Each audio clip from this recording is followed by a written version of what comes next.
Welcome dear rockets, कैसे हैं आप सभी। तो आज हम देखने वाले हैं मैन टू मैन। कहानी की शुरुआत में एक बुरे आदमी को दिखाते हैं जो एक स्कूल बस में एक बच्चे को बंदी बना लेता है। लेकिन तभी पार्क नाम का एक मिलिट्री मैन स्नैपर गन के साथ उस पर निशाना लगाने की कोशिश करता है, पर क्योंकि वो बार बार हिल रहा होता है इसकी वजह से निशाना साधने में बड़ी दिक्कत होती है। तो वो भागकर बस के नजदीक जाकर उसके सर पे सीधा गोली मारकर उस लड़की को बचा लेता है और बाकी के मिलिट्री वाले उसको देखते रह जाते हैं। इसके बाद इंटरोगेशन रूम में एक ऑफिसर पार्क से बहुत सारे सवाल करता है, जैसे तुम्हारा नाम क्या है, तुम्हारी उम्र क्या है, तुम्हारी गर्लफ्रेंड है या नहीं, और इन सब का जवाब पार्क गलत गलत देता है। दोस्तों, वो अपनी उम्र 409 साल बताता है और कहता है नहीं, मेरी गर्लफ्रेंड तो नहीं है, हाँ पर मैं आपसे बहुत प्यार करता हूँ। अब दोस्तों, ऑफिसर पार्क की बातों को लाई डिटेक्टर टेस्ट पे टेस्ट करते हैं। उन्हें ये तो पता है कि पार्क झूठ बोल रहा है, मगर वो इतने कॉन्फिडेंट के साथ झूठ बोलता है कि लाई डिटेक्टर उसे सच मान लेता है। इससे ऑफिसर समझ जाते हैं कि पार्क बहुत ही पहुंची हुई चीज है। वो कहते हैं कि साउथ कोरिया में 3 टाइप के सीक्रेट एजेंट्स होते हैं। व्हाइट, जो पब्लिकली अपने रियल नेम के साथ ऑपरेट करते हैं। ब्लैक,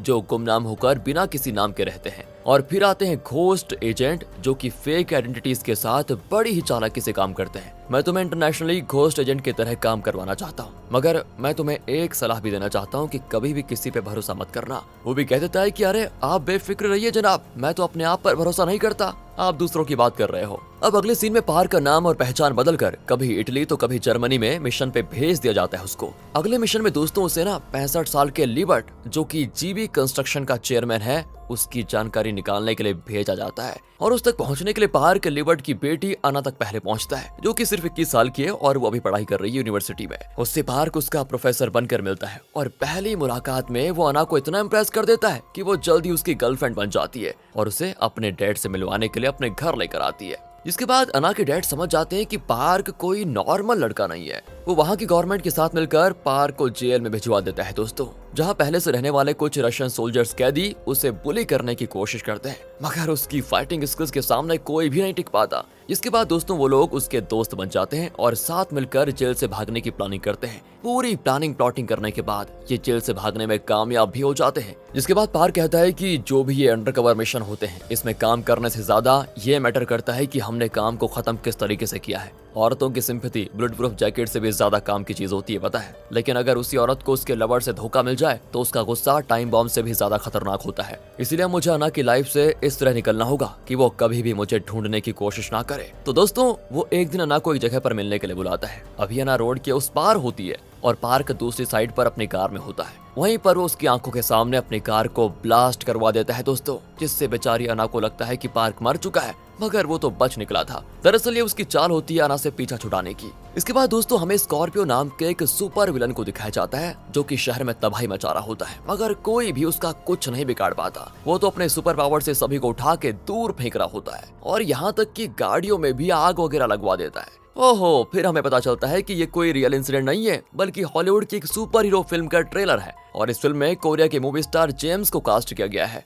जो कि पहला कोरियन स्टार है हॉलीवुड की इतनी बड़ी फिल्म में काम करने वाला। इसलिए कोरिया की पब्लिक में उसका काफी क्रेज होता है और जेम्स अपनी इस कामयाबी का श्रेय अपने मैनेजर बेला को देता है दोस्तों, जिससे बेला खुशी के मारे फूली नहीं समाती और वो सबकी नजरों में छिपकर डांस करने लग जाती है, क्योंकि उसको इतनी खुशी जो होती है।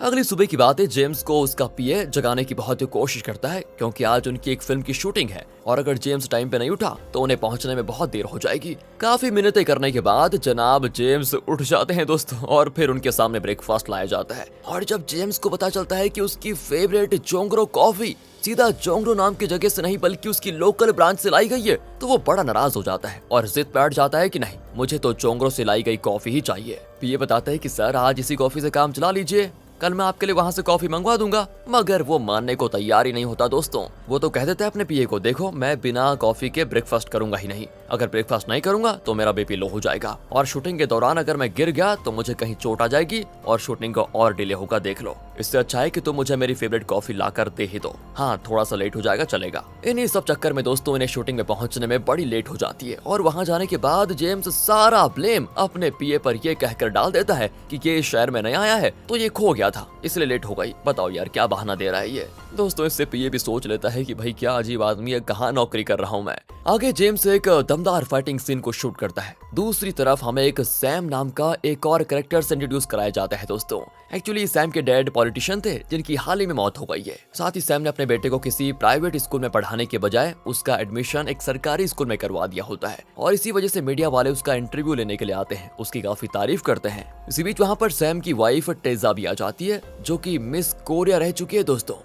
उसे अच्छे से पता है कि मीडिया वालों को कैसे हैंडल किया जाता है। वो आते ही सैम के गले लग जाती है और स्माइल करते हुए कहती है कि सुनो, जब हमारा बेटा आए तो ज्यादा ओवर एक्टिंग करने की जरूरत नहीं है, उसे बस प्यार से गोद में उठा लेना।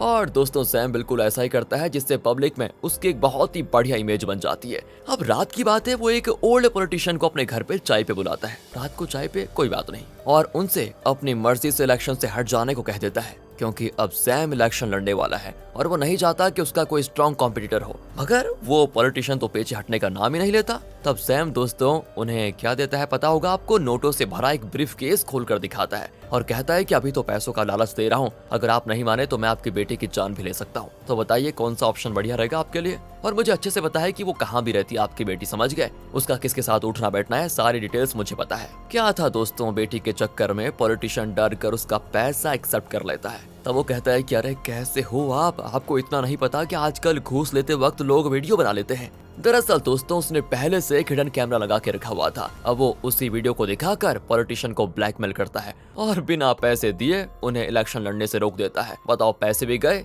इलेक्शन भी गया। इसके बाद सीन वापस से पार्क पर शिफ्ट होता है दोस्तों। अरे पार्क को भूल तो नहीं गए आप, वो एक पार्क में होता है जहाँ पर एक लड़की बिल्कुल ब्लैक लैश ड्रेस पहनकर उसके सामने आती है और अपना टैटू दिखाती है। उसमें 0906 नंबर को पार्क नोटिस कर लेता है। फिर जब वो ड्रिंक करने के लिए अपनी बोतल उठाता है तो भी उसमें वो सेम नंबर दिखाई देता है दोस्तों। इतना ही नहीं, उसके होटल रूम के विंडो ग्लास पे भी 0906 लिखा हुआ होता है। इसी बीच वहाँ पर रूम सर्विस के लिए एक आदमी आता है जो कि NIS का एक एजेंट था। वो यहाँ पार्क को उसका अगला मिशन देने के लिए आया होता है। वो उसे एक टैब देते हुए कहता है कि सुनो, हमारा एजेंट यून कहीं गायब हो गया है। उसने लास्ट मैसेज में लिखा था container 8675 to Incheon October 4th tin wood carving. हमने उस कंटेनर की तलाश की और हमें पता चला है कि first wood carving Russian chairman Victor के घर पर है, मगर उसके घर की लोकेशन किसी को नहीं पता। इधर दोस्तों जेम्स की बड़ी रोमांटिक शूटिंग चल रही होती है। किचन का सीन होता है। जेम्स एक ऑफिसर है यहाँ पर जो अभी अभी घर पर आया है और अपनी वाइफ को किस करता है, पर जेम्स दोस्तों उसे सच में किस करने के बजाय बस नाटक करता है। और फिर जब उसे सच में किस करने को कहा जाता है ना, तो वो अपना बॉडी डबल यूज करने को कहता है, जिससे शूटिंग क्रू को बड़ी हैरानी होती है कि बताओ यार, किस भी नहीं कर पा रहा है जबकि इसके लिए सभी तरसते हैं। और इसने सारे फाइटिंग सीन खुद किए हैं, लेकिन अब किसिंग की बात आ रही है तो बॉडी डबल की बात कर रहा है। एंड दोस्तों तब जेम्स बताता है कि एक्चुअली मैंने आज तक ऑन स्क्रीन कभी किस नहीं किया और आगे भी नहीं करूंगा। इससे एक्ट्रेस को भी बड़ा अजीब लगता है। वो शूटिंग के बाद अकेले में जेम्स से मिलती है और कहती है, मैं समझ गई आपने मुझे किस क्यों नहीं किया, दरअसल आपको लड़कियों में इंटरेस्ट है ही नहीं मुझे लगता है। और तभी अचानक से जेम्स उसे किस कर लेता है दोस्तों और कहता है मैं सिर्फ ऑन स्क्रीन किस करने पे परहेज करता हूँ, ऑफ स्क्रीन में कोई दिक्कत नहीं है मुझे। इसके बाद वो अपने आगे का कार्यक्रम करने के लिए एक्ट्रेस को अपनी कार में लेकर जाता है जहाँ काफी रोमांटिक माहौल बन चुका होता है। बात आगे बढ़ने वाली होती है कि तभी जेम्स को उसकी मैनेजर बेला का कॉल आ जाता है। वो पूछती है कि तुम कहाँ पर हो। वो भी कह देता है कि मैं तो डायरेक्टर से बात कर रहा हूँ। वो भी कह देती है ठीक है अपनी बात कंटिन्यू करिए, मैं बाद में फोन करती हूँ। मगर दोस्तों अचानक जेम्स को बेचैनी होने लगती है क्योंकि उसने झूठ बोला था। तभी उनकी कार हवा में उठने लग जाती है। अरे कौन उठा रहा है इसको? अरे इसको तो मैनेजर बेला एक क्रेन की मदद से उठा रही होती है। फिर वो कहती है कि ये है आपके डायरेक्टर हैंक। वाह, इन्होंने तो कुछ ही घंटों में प्लास्टिक सर्जरी भी करवा ली। जेम्स, मैंने तुम्हें पहले ही कहा था कि अगर मैंने तुम्हें दोबारा चीटिंग करते हुए पकड़ा तो मैं तुम्हें मार डालूंगी। लगता है तुम्हें अपनी जान की बिल्कुल भी परवाह नहीं है। और तब वो एक्ट्रेस पूछती है कि अरे ये मैनेजर है कि तुम्हारी गर्लफ्रेंड? वो कहते हैं नहीं, वो मैनेजर बनने से पहले मेरी फैन थी, इसलिए वो मुझे लेकर बहुत ही पॉजिटिव है। दोस्तों अब इन दोनों को बुरी तरह से डराने के बाद बेला जेम्स को अपनी कार में बड़ी तेज स्पीड में लेकर जा रही होती है। इतनी तेज स्पीड में जेम्स को डर लग जाता है बहुत ज्यादा।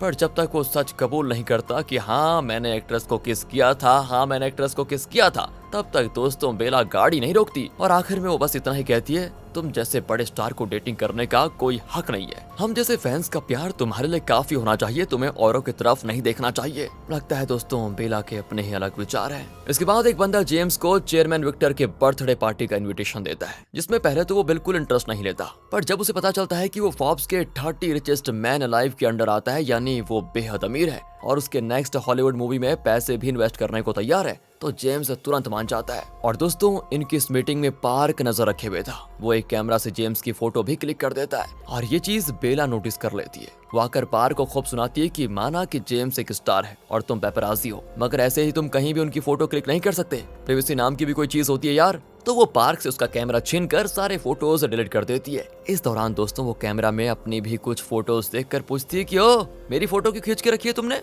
तो वो उससे फ्लर्ट करते हुए कहता है कि अरे आप इतने खूबसूरत जो हैं। तो दोस्तों बेला भी अपने फोन में उसकी फोटो क्लिक कर लेती है, क्योंकि उसे पार्क बड़ा अजीब लग रहा था। क्या पता कल वो कोई क्राइम कर दे तो पुलिस को दिखाने के लिए फोटो तो होनी चाहिए। मगर बेला की फ्रेंड उससे कहती है कि अरे यार ये बंदा कितना हैंडसम और चार्मिंग है, इसने तुम्हें कॉम्प्लीमेंट किया और तुमने उसे डांट दिया। अरे तुम्हें तो बात आगे बढ़ानी चाहिए। अब अगले दिन दोस्तों पार्क ना शूटिंग लोकेशन पे आता है और वहाँ मौजूद सुंदर सुंदर लड़कियों से फ्लर्ट करते हुए उनकी चीजों पे हाथ साफ करता है। ये चीज बेला काफी देर तक नोटिस करती है और फिर उसे सबके सामने कॉल आउट करती है। तब वो कहता है कि देखा आपने इतने बड़े स्टार की सिक्योरिटी कितनी बेकार रखी हुई है, कोई कुछ भी कर सकता है इनको तो।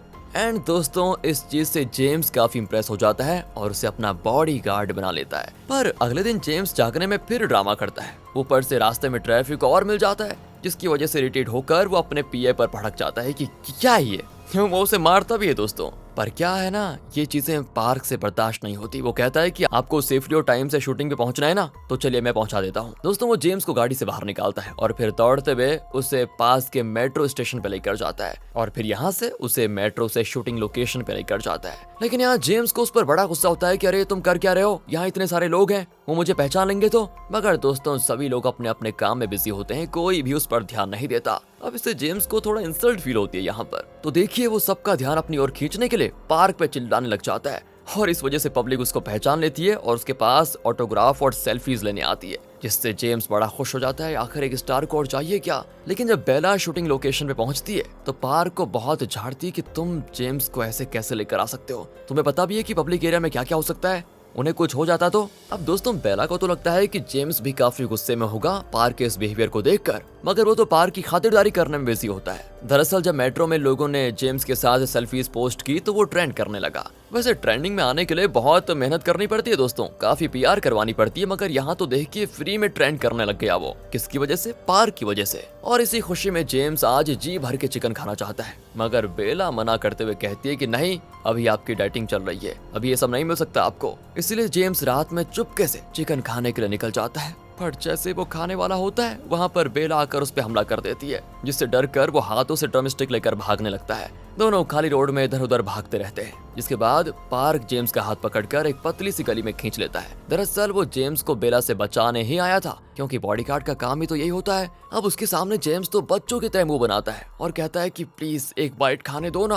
पार्क मान जाता है, मगर जेम्स इतना बड़ा मुंह खोलता है जैसे वो एक ही बाइट में पूरा ड्रमस्टिक खा लेगा। इसलिए वो उसको रोकता है कि तभी बेला भी दोस्तों इनको रंगे हाथों पकड़ लेती है। बस जेम्स की तो डर के मारे हालत खराब हो जाती है, भाई कैसी मैनेजर रखी हुई है इतनी खतरनाक। पर तभी वो नोटिस करता है कि भागने की वजह से बेला के पैरों में मोच आ गई है। इसलिए दोस्तों वो माफी मांगता है कि अरे मेरी वजह से क्या हो गया, और फिर वो अपने कंधे पर उठाकर उसको घर लेकर जाता है। बेला तो यहाँ पिघल जाती पूरी तरह। इसके बाद हमें पता चलता है कि कांग्रेसमैन किम भी वुड कार्विंग के पीछे पड़ा हुआ है दोस्तों। वो अपने एक एजेंट को उसे ढूंढने का काम सौंपता है। वहीं सैम को किसी तरह पता चल जाता है कि उसकी वाइफ टीजा जेम्स की एक्स गर्लफ्रेंड रह चुकी है और वो अभी भी उसे पसंद करती है। वो उसकी फिल्म्स को कई बार देखा करती है दोस्तों, जिससे सैम को बड़ा जेलसी फील होता है और वो अपने एक आदमी को जेम्स का काम तमाम करने का जिम्मा सौंपता है। अगले दिन पार्क की नजर एक अनजान लड़के पर पड़ती है, जो कि जेम्स की कार के साथ कुछ तो छेड़छाड़ कर रहा होता है। जेम्स उसी कार में बैठ जाता है क्योंकि आज उसने इसी कार से एक्शन करना था। पर यहाँ पार्क को कुछ गड़बड़ी लगती है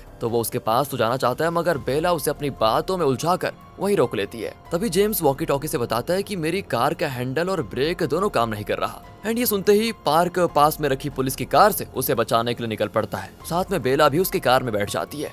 जेम्स को तो लगता है कि मौत मेरी बहुत ही नजदीक है। वो कार को किसी तरह कंट्रोल करने की कोशिश कर रहा होता है, पर आगे तो रोड ही खत्म होने वाली है। पार्क अपनी कार को आगे लेकर जाकर रोकता है, जिससे जेम्स की कार उसकी कार से टकरा जाती है और वो बेहोश हो चुका होता है। मगर पार्क की कार एकदम किनारे पहुंचती है। अगर थोड़ा सा भी कार और आगे बढ़ती दोस्तों, बस गया था खाई में। पर थैंक गॉड ऐसा हुआ नहीं। फिर पार्क अपनी कार के सामने वाले शीशे को तोड़कर बाहर निकलता है और जाकर सीधे जेम्स की नर्व चेक करता है। तब तक एम्बुलेंस भी आ चुकी थी। जेम्स को जल्दी से हॉस्पिटल ले जाया जाता है, जहाँ टेंशन की वजह से बेला को चक्कर आ जाते हैं। तब पार्क उसे अपनी गोद में उठाकर कहता है कि सब सही हो जाएगा। फिर दोस्तों उसको भी पानी वगैरह चढ़ाया जाता है। दूसरी ओर जब सैम को जेम्स के एक्सीडेंट के बारे में पता चलता है, तो वो अपनी वाइफ टीजा से कहता है कि देखो, अगली फिल्म में तुम्हारी प्रोडक्शन कंपनी जेम्स को ही कास्ट करने वाली थी ना, तो अब तो उसका एक्सीडेंट हो गया है, तुम क्या करोगी बताओ। इस पे टीजा कहती है कि अरे हम किसी दूसरे टॉप एक्टर को हायर करेंगे और क्या। दोस्तों यहाँ वो अपने हस्बैंड के सामने बिल्कुल नॉर्मल होने की एक्टिंग करती है, मगर अकेले में वो जेम्स के टीम मेंबर को कॉल करके उसका पूरा हालचाल पूछती है कि वो कैसा है। एंड वहीं हॉस्पिटल में जेम्स को अपने पास्ट का सपना आता है, जब उसका ऐसे ही एक कार एक्सीडेंट हो गया था। फिर जब वो हॉस्पिटल में एडमिट हुआ था, तो उसे न्यूज से पता चला था कि टीजा ने सैम के साथ एंगेजमेंट कर ली, जिससे दोस्तों उस समय जेम्स का दिल टूट गया था। उसने टीजा को कॉल भी किया, पर वो सैम से शादी करके जेम्स के साथ अपना रिश्ता खत्म करने को तैयार बैठी थी। और अब प्रेजेंट में रिकवर होने के बाद जेम्स जब घर आता है, तो वो अपने टीम मेंबर से कहता है कि मैंने हॉस्पिटल में बहुत सोचा कि जिंदगी में सबसे जरूरी क्या है, और मुझे एहसास हुआ कि सबसे जरूरी तो मेरा जिंदा रहना है, तभी बाकी का काम कर पाऊंगा ना। फिर वो अपने टीम मेंबर से कहता है कि देखो, मुझे अब पार्क हमेशा अपने साथ चाहिए, उसे ठीक वैसे ट्रीट करो जैसे मुझे करते हो। हालांकि दोस्तों जेम्स अब पूरी तरह से रिकवर हो चुका था, मगर जैसे उसकी टीम वाले उसे काम शुरू करने को कहते हैं, तो वो सर चक्कर आने का बहाना करके सोने चला जाता है। और जब डायरेक्टर भी उसे काम पे चलने को कहता है, तो वो कह देता है कि अरे अभी मुझे कुछ महीने और रेस्ट करना है, प्लीज आप रुक सकते हैं तो रुक जाइए, वरना कोई और एक्टर देख लीजिए। फिर दोस्तों पार्क को पता चलता है कि काम न करने के चक्कर में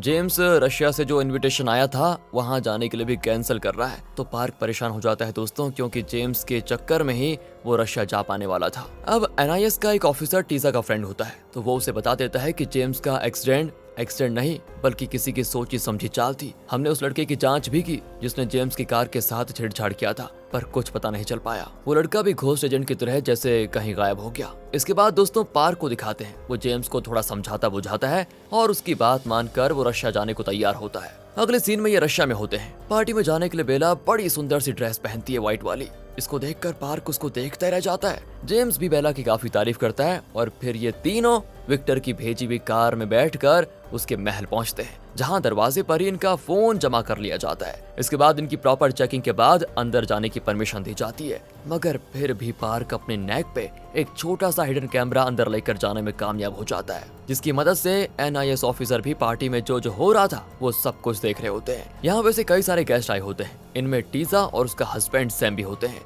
इसी वजह से दोस्तों जेम्स थोड़ा अपसेट हो जाता है टीजा को देखकर। कुछ देर में चेयरमैन विक्टर भी पार्टी में आ जाता है। वो जेम्स से काफी अच्छे से मिलता है, क्योंकि वो जेम्स का बड़ा फैन था। दोनों बातें कर ही रहे होते हैं कि पार्क को अपनी प्लानिंग याद आ जाती है। बर्थडे सॉन्ग 4 मिनट का होने वाला है और इन 4 मिनट तक लाइट्स ऑफ रहने वाली है। एंड इसी दौरान पार्क को विक्टर के सीक्रेट रूम से वुड कार्विंग चोरी करनी है। पर दोस्तों इससे पहले विक्टर जेम्स को अपना सीक्रेट रूम दिखाना चाहता है, क्योंकि वहाँ जेम्स से रिलेटेड चीजें उसने रखी हुई है। मगर जेम्स अकेले वहाँ जाने से बिल्कुल मना कर देता है। कहता है कि मेरा बॉडीगार्ड सिर्फ मेरा बॉडीगार्ड और कोई नहीं, वो मेरे साथ रहेगा और वो मेरा बॉडीगार्ड नहीं है, मेरा सोलमेट है, इसने मेरी जान बचाई है, इसलिए आपको प्लीज मेरे साथ इसको भी अंदर जाने की परमिशन देनी होगी। विक्टर भी थोड़ा सोचने के बाद मान जाता है दोस्तों। फिर वो अपने कुछ आदमियों जेम्स और पार्क के साथ सीक्रेट रूम में जाता है और यहाँ पर पार्क की नजर लकड़ी की एक छोटी सी स्टैचू पर पड़ती है और तभी लाइट्स भी कट, जिसके बाद सभी घबरा जाते हैं कि क्या हो गया। ओहो, सीरीज का पार्ट 1 यहीं पर खत्म दोस्तों। तो कैसा लगा आपको पार्ट 1 कमेंट में बताइए और वीडियो में लाइक कर दीजिए।